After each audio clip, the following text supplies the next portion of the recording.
Hello again, whiskey friends. Today we're going to be exploring an American whiskey that has a label that seems to always catch attention on my shelf from people, and it catches their curiosity, and they want to drink it just based on the label itself. But it is a very interesting ride. So I always double check, like, are you sure? Are you sure? And then I give it to them.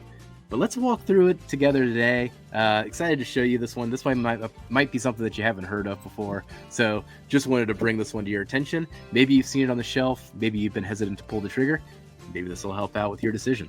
Well, thanks for joining, everybody. Let's kick off the show.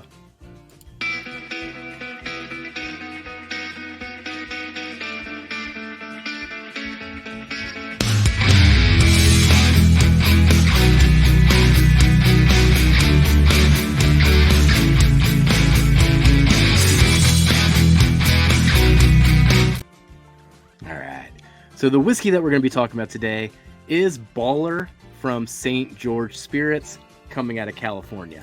Let me pull up the label here. So here is the label that you see.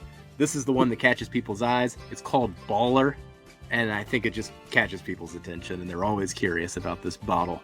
But man, I just think that logo is so cool with this samurai on here. And the reason for the samurai on here, this is an American whiskey, but it is made in a style inspired by Japanese whiskey and is also finished in a Japanese style liqueur. So just breaking this one down before we get into the nose and into the palate.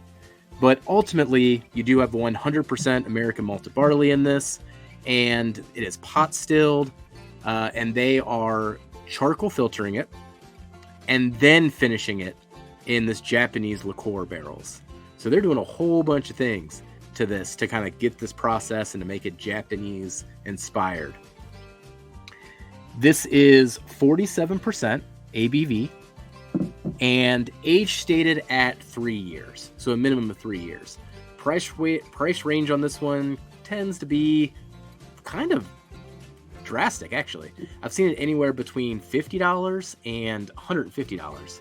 So that's changed throughout the years, but it's definitely fluctuated throughout that period of time.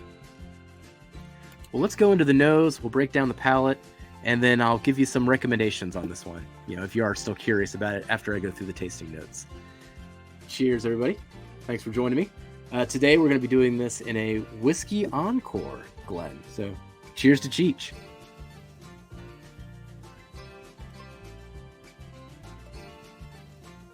So the thing that sticks out to me first and immediately, it is like walking through a fresh meadow, right in the morning, dew on the ground.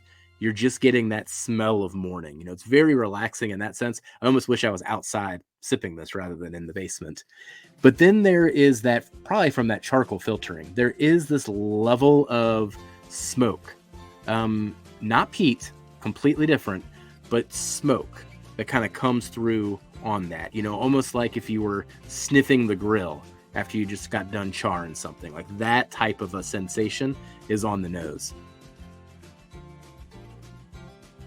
Lots of fruits on this one.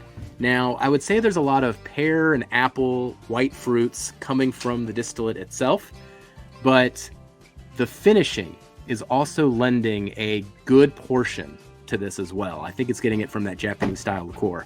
And I would equate it to a plum wine. That's what I get off of this note. So once again, if you're interested in drinking something that kind of has those plum wine sensations and undertones, hey, maybe this is for you. Let's go into the taste and see if we got anything else past the nose there.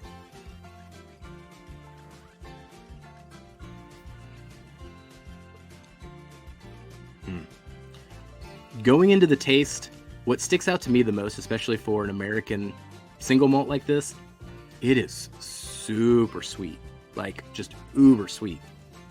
And you get that sensation immediately upon it entering your mouth. Almost like just taking in something that would be just a straight liquid syrup, not necessarily flavored, maybe vanilla, but it's got that much sugar to it.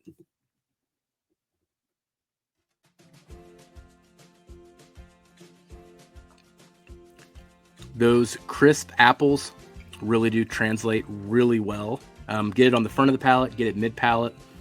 Back of the palate's a little bit of a different story where it darkens up a bit, but apple is going to be the main source of fruit there, and there's just this nice caramel reduction in there as well.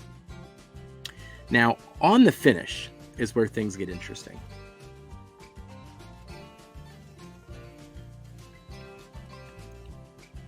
Oh yeah. On the finish is where the smoke comes into play, and it really coats the back of the mouth, the throat. I mean, you can just kind of feel it, almost like getting done smoking a cigar. It's almost got that sensation to it when I'm talking about the smoke. And it does leave you with all of those fruits, especially that plum wine aspect that I'm talking about. But they're just fruit for days, and it is just very, very, very sweet. So that's a little breakdown then of the St. George Baller. I would say I recommend this one. I enjoy this one quite a bit. I do think the flavor profile is a bit different than what you might be expecting from an American single malt. But that's also the type of thing that I get nerdy about and excites me. But if you're looking for a sweet American whiskey, this might be one to explore and one to dive into. And if nothing else, that label is going to stick out on your shelf. I mean, look at that thing. That thing's awesome. But people are going to see that, get attention, maybe make you feel like a baller. Well, that's it for today's episode. Thank you for joining me today, whiskey friends. Hopefully this was useful. And then let me know in the comments if you've tried this before, what you think of it, and if you're now interested in buying it. I'll catch you later, everybody. Bye, whiskey friends.